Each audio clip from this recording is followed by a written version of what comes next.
Campaigning is in full swing with less than a week until midterms, and the Democrats had a big stop today in Athens. An Ohio father and daughter duo worked together to break a tractor record. And in sports, Ohio football has a Big Mac matchup tonight. Newswatch starts right now.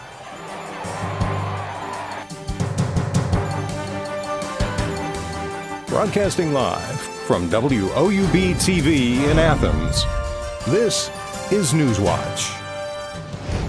Well, I got to tell you, I'm here today in Ohio. I'm here to stand with Rich and Betty because it's our time to fight back. Are you ready to fight back?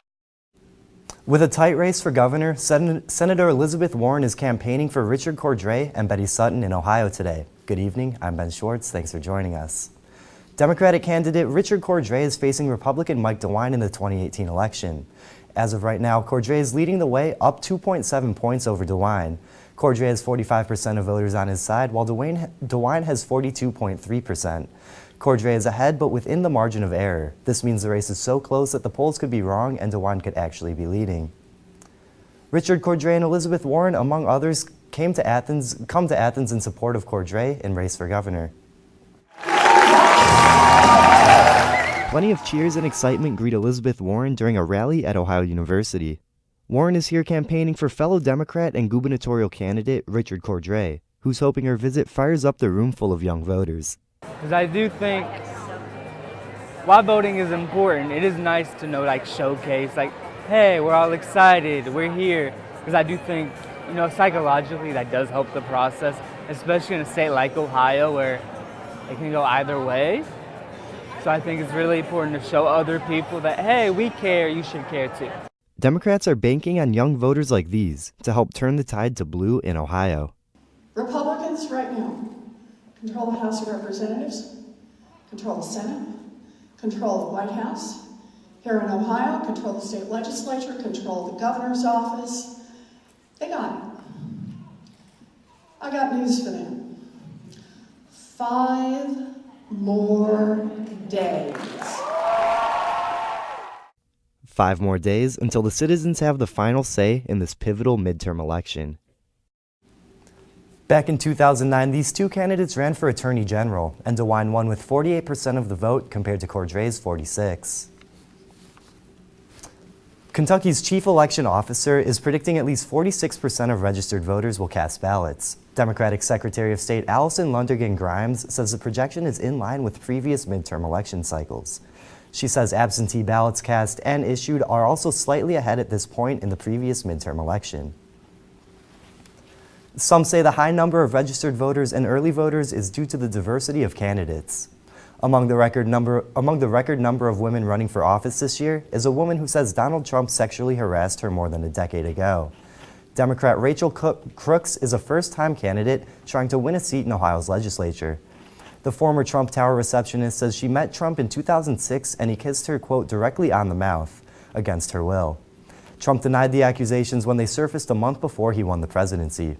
Crooks says she rarely brings it up and tries to focus on issues that matter to voters. But her campaign has generated donations from all 50 states. The Roman Catholic Diocese of Steubenville is releasing the names of priests and seminarians accused of sexually abusing children. The list dates back more than 70 years, and it includes the names of those credibly accused of at least one act of sexual abuse by a minor. Most of those listed have passed away. By putting this list out there, any further victims can come forward, come to the diocese, can come to their local authorities where any accusations have happened. And we just want to encourage everybody to come forward. One of the priests named as a former Athens County Reverend, Christopher Foxhoven, is charged with 8 counts of sexual battery with a teenage girl. He's currently being held on $1 million bond. The man accused of killing 2 people at a Kentucky grocery store is facing 5 charges, but not for a hate crime. 51-year-old Gregory Bush is charged with murder and attempted murder, among other counts. Authorities say Bush fatally shot 2 African Americans at the Kroger grocery store in Jeffersontown. The prosecutor says Kentucky's hate crime statute does not include homicides. However, federal prosecutors are investigating the case.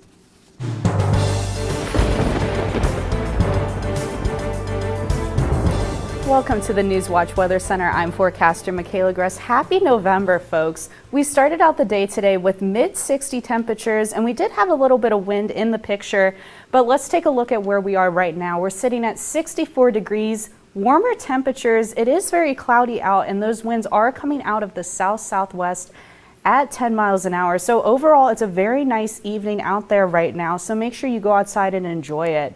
Now, if we're looking across the region, we're seeing pretty much the same story. We're seeing highs in the upper 50s and lower 60s, but as you can see down in Ripley, we're at 68 degrees, which is seasonably high for this time of the year.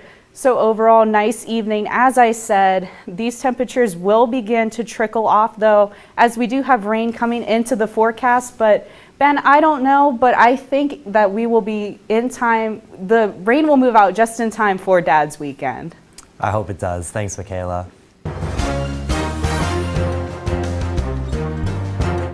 A state panel is delaying Governor John Kasich's plan to reduce farm fertilizer and manure feeding toxic algae. The Ohio Soil and Water Conservation Commission voted 4-3 to hold off endorsing the plan until an oversight board sets rules for the proposed regulations. Kasich wants the commission to allow his agriculture director to declare 8 watersheds in distress, requiring an estimated 7,000 farms to evaluate their land and make changes to farming practices. Farm groups have voiced concerns that not enough is known about how the plan would be carried out and how much it would cost. A Kasich spokesman says it's troubling that a majority of the commission members didn't do the right thing. Astronauts will undergo advanced centrifuge training at an Ohio Air Force base this week. The Dayton Daily News reports 9 NASA astronauts and 1 Boeing astronaut are scheduled to receive medical evaluations and training at Wright-Patterson Air Force Base outside Dayton.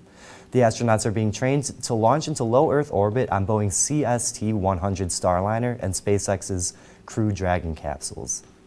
This is the first time NASA has required centrifuge training for astronauts since the Apollo program.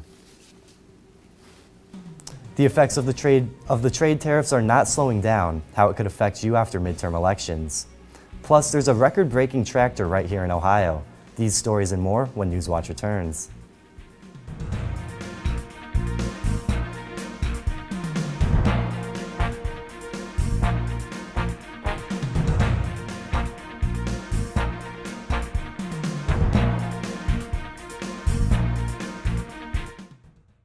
This is what we've all been waiting for. The postseason is finally here.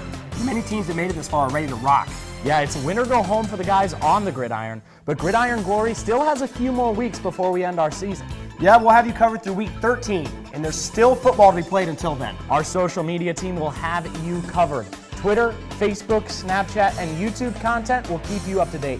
So, through all the excitement, remember there's nothing better than Friday nights and Gridiron Glory. This is a box that showed you a world beyond your own. It was just a box, but the world has changed, and so have we. And now the box can be almost any size or shape. And you decide what you want to explore. Anytime,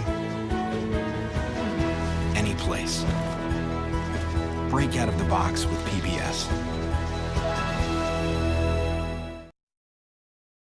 I'm such a huge fan of PBS. For my entire life, it's been our window into a world of the arts that isn't available anywhere else on TV. We learn about our numbers and our letters and singing through music, through the incredible children's programming they have. And then we grow up and we get to see the world of the arts, whether it's ballet or opera or Broadway, and so many other amazing moments that you wouldn't get anywhere else except for PBS. I loved Ken Burns' series on the Civil War. It was deeply impacting. I love history. To have those stories told through these letters, through stories of love and loss, it rewrote the book on how to tell a story. When television was invented, there were a lot of people who had dreams about what it could do. I think PBS still aspires for and often succeeds at reaching the highest ideals of what television could be.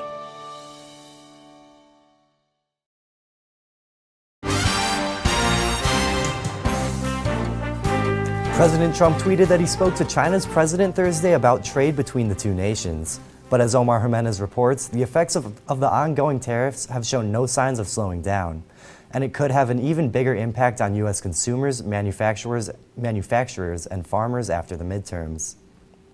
The world's two biggest economies locked in a trade war with no substantial progress toward an end from either side. The latest move coming this week as the U.S. restricts software and technology exports to a state-backed Chinese company, citing security interests. The fact is, we have to start taking care of our own country, because we were taking care of other countries and we were letting our country go to hell in trade and in so many other ways. But the president acknowledging the two sides are speaking, tweeting, "Just had a long and very good conversation with President Xi Jinping of China. We talked about many subjects with a heavy emphasis on trade." Meanwhile, the total of more than $360 billion worth of tariffs from both sides are starting to have real effects on Americans, with several thousand U.S. goods affected.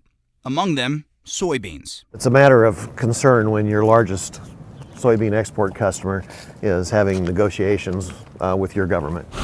In September, the U.S. Department of Agriculture made $4.7 billion of aid available to farmers, but it hasn't quite been enough. The National Milk Producers Federation claims dairy producers have lost more than $1 billion in revenue since May because of tariffs imposed by China and Mexico, and warns that, quote, significant income losses will continue as long as these tariffs remain in place. In Washington, I'm Omar Jimenez. President Trump and China's President Xi Jinping are set to meet in about a month at the G20 summit in Argentina. It's expected that they will discuss trade and tariffs there. A father and daughter duo team up together to break a record with a tractor. That story's still ahead. And coming up in my full forecast, we will talk about the rain that did start out the month, but how for Dad's weekend we will see that sunshine and how it will affect your week into the work week next week. But now here's a look at stocks of local interest.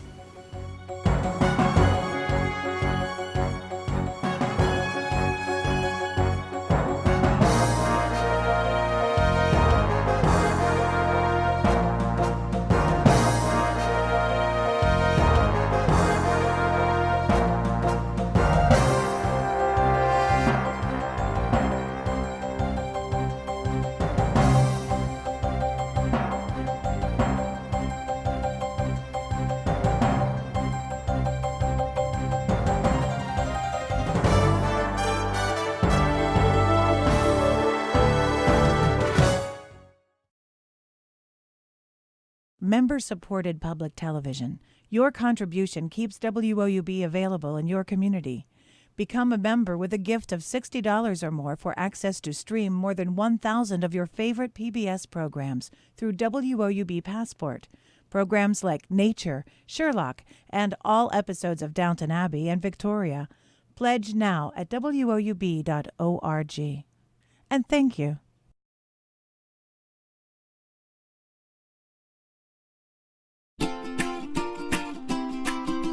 I love PBS because at the heart of everything PBS does is education. I use PBS not only in my home, but also in my classroom. It's kind of the idea of being the great equalizer for learning and for education. I'm a lifelong learner, and PBS has always been part of that journey for me. I love PBS because PBS supports teachers. They know what works for kids and what's best for kids, and that's why I love PBS.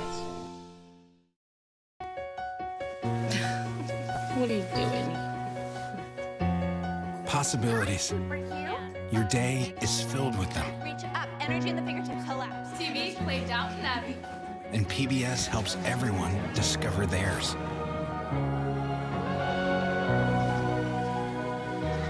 Anytime, anywhere. Up in the sky, you can see it. PBS, we're with you for life. PBS had a special on Pearl Harbor, and once Landon started watching the show about the Arizona, he completely became fascinated. That's Donald Stratton, and that's me. And then his Christmas wish this year was to meet Donald Stratton, one of the survivors from the Arizona. So good to see you, buddy. Everything that Landon has learned from PBS, it's immeasurable. This is for you. Thank you, big guy. He is living proof of the effect that PBS has had on his life.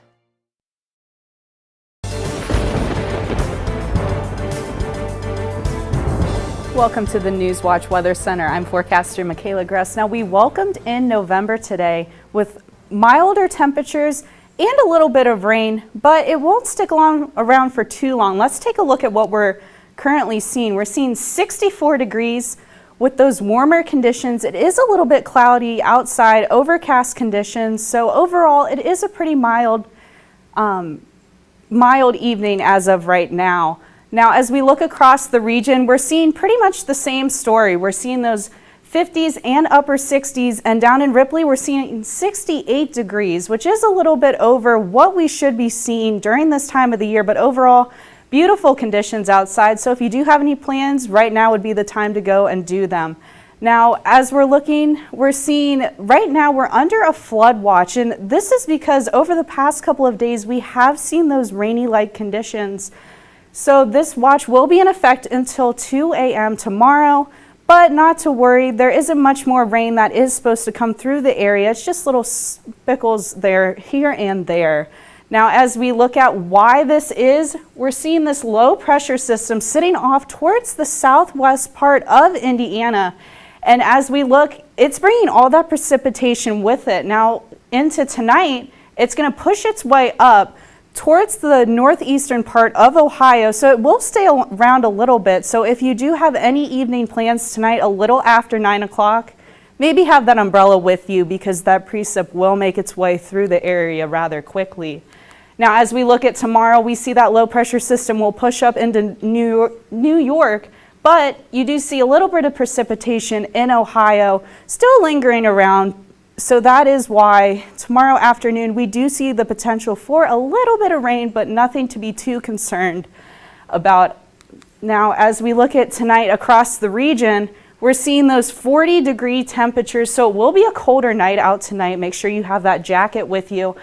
And as always, down in Ripley, we are seeing the hot spot at 52 degrees. So overall, very nice night outside. Now, for the kids tomorrow morning, as I mentioned, the clouds will begin to move their way in. The potential for rain will come in the afternoon, but for the morning, it's just going to be cloudy. So make sure that you have the light jacket with them because it will be a colder day tomorrow morning. As we see the temperatures at 53 degrees. Now tomorrow in Athens alone, we're seeing 50 degrees. As I said, cloudy temperatures, the possible for the afternoon rain to come into the area, but as we look at tomorrow across the region, we're seeing those 40s and 50s throughout the area into tomorrow. So overall, pretty cooler temperature-like day tomorrow. But as we look into the weekend, as I said, that rain is here right now, but take a look at this weekend. For all those students here at OU, Dad's Weekend is this weekend, and what better way to start it off than with some sunshine? On Saturday, we are seeing 54 degrees, so the sun will begin to poke its way out, and into Sunday, we're hitting that high of 61 degrees. So overall, it will be a very nice weekend to have your dad here in Athens, but as you take a look at Monday, we are going to have some precipitation rolling back through the viewing area with 62 degrees, and that rain is possible. And as you see Tuesday, that temperature will bump up, but that rain is still possible. And into Wednesday, we're seeing that rain still continuing to linger on with temperatures in the upper 50s. And into Thursday, we see 52 degrees and partly sunny conditions. Back to the desk. A father-daughter duo in Ohio created one fast-moving tractor. It went from pulling a plow to breaking a world record. Jesse Schaefer spoke with them about their road to victory. 30 years ago, that tractor there was plowing fields. Today, its purpose is much different. What do you mean you're going to Arkansas to set a land speed record? It's odd, but it's very normal to us. Normal is relative anyway. Everyone has their own version of it. For the Archers, normal is this. Dave Archer loves to build and make things. He has an idea, and that idea comes to life. This idea, though, came to him during the fight of his life. I had double lung transplant 2 years ago, 3 months and 2 weeks, I think. That recovery involved a lot of lying around, something, as you can imagine, Dave isn't so good at. He's farmed for decades, loves to work on cars and his farm equipment. What if they were able to set a record in this?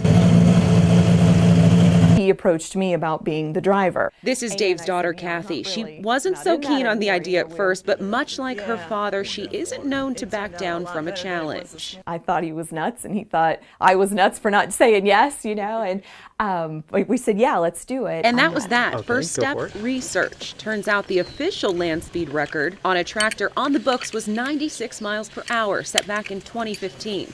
Next, the plans on paper. The goal all along was to keep it original. This is a farm tractor, period. Original, yes, but safety is everything. In fact, they made sure it was overkill. I built it with the idea that it would be a 150 to 300 mile an hour car. And then practice.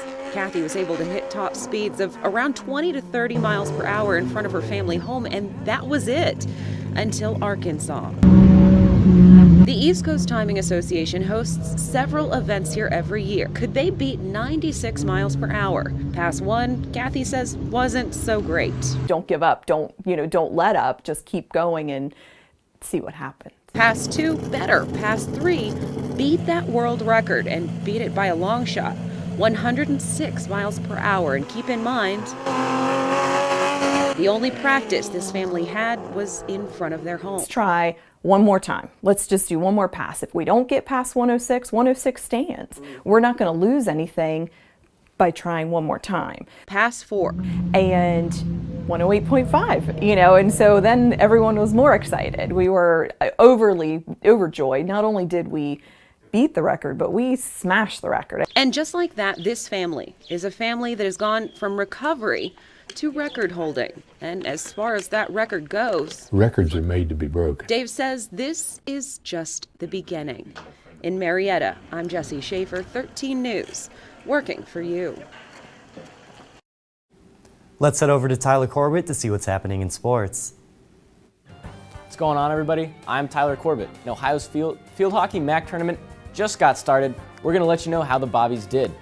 And then Ohio football has a big midweek action matchup against the Western Michigan Broncos. You're not going to want to miss that. A box that showed you. This is a box that showed you a world beyond your own. It was just a box, but the world has changed, and so have we. And now the box can be almost any size or shape.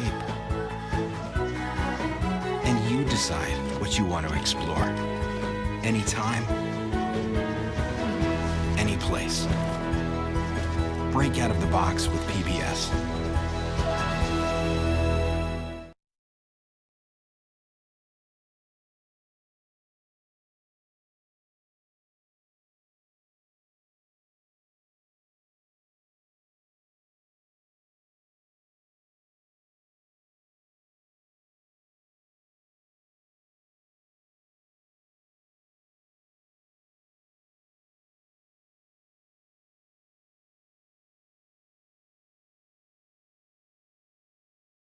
I'm such a huge fan of PBS. For my entire life, it's been our window into a world of the arts that isn't available anywhere else on TV. We learn about our numbers and our letters and singing through music, through the incredible children's programming they have. And then we grow up and we get to see the world of the arts, whether it's ballet or opera or Broadway, and so many other amazing moments that you wouldn't get anywhere else except for PBS. WOUB is member-supported public television. Your contribution keeps WOUB available in your community. Become a member with a gift of $60 or more for access to stream more than 1,000 of your favorite PBS programs through WOUB Passport. Programs like Nature, Sherlock, and all episodes of Downton Abbey and Victoria. Pledge now at WOUB.org. And thank you.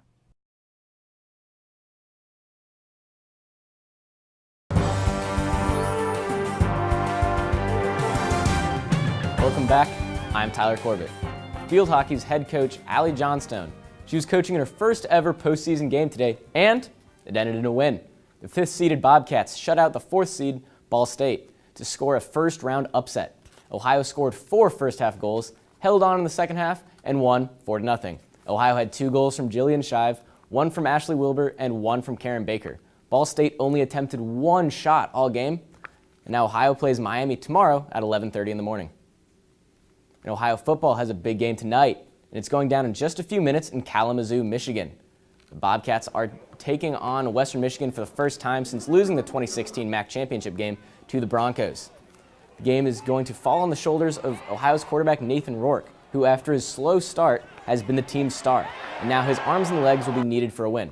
With a win, Ohio will jump to 6-3, and you could say that they'd be in the driver's seat for a spot in the MAC title game. 5 members of Ohio's women's soccer team received All-MAC honors. Junior Olivia Molesky, graduate transfer Maria Kalika, and senior Mandy Arnzen were all named to the All-MAC second team. Molesky led the team in points. Kalika assisted 4 goals for Ohio this season, all of which came in MAC play, and Arnzen anchored the Ohio defense that shut out 7 teams this season. And then Olivia Sensky and Abby Townsend made the all-freshman team as well. Now it's Thursday, and Thursday means Gridiron Glory Pick'em. My record is currently 27-10, while my colleague Paul Roth is at 28-5. With it now being playoff season, I'll be predicting every single playoff game that Gridiron Glory will be covering, so let's get right to the picks. Now Tri-Valley travels to Southwest Akron to take on Barberton. Now while Tri-Valley did play in the state title game last year, they lost a lot of pieces from that team, and I think they'll lack the stars to beat an undefeated Barberton squad. Jackson yet again in the playoffs. Taking on a familiar coach, Justin Buttermore. Buttermore left the sidelines of Tri-Valley for Granville, and his experience is going to lead that Blue Aces team over the Ironmen. Big upset pick of the day, Sheridan, led by Ethan Heller. He is dynamic. They will upset Bellbrook when they're out in Dayton this Friday night. And then the last of our Friday games. Athens is in the playoffs for the first time since Joey Burrow was under center. But now they don't have Joey Burrow.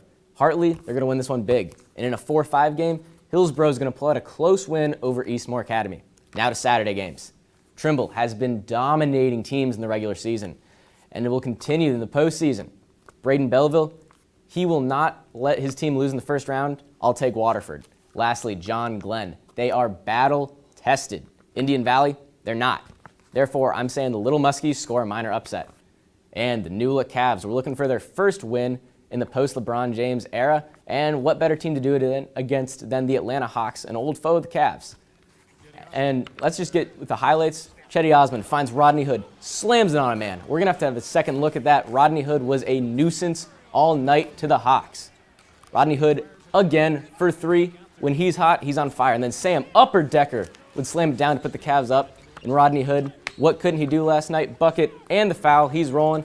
And one last time, why not let him ice the game? That's 26 points for Hood, and the Cavs get their first win in the post-LeBron era. Well, that's all I got here. Back to you, Ben. A little girl photographed while awestruck by a portrait of Michelle Obama as the former First Lady for Halloween.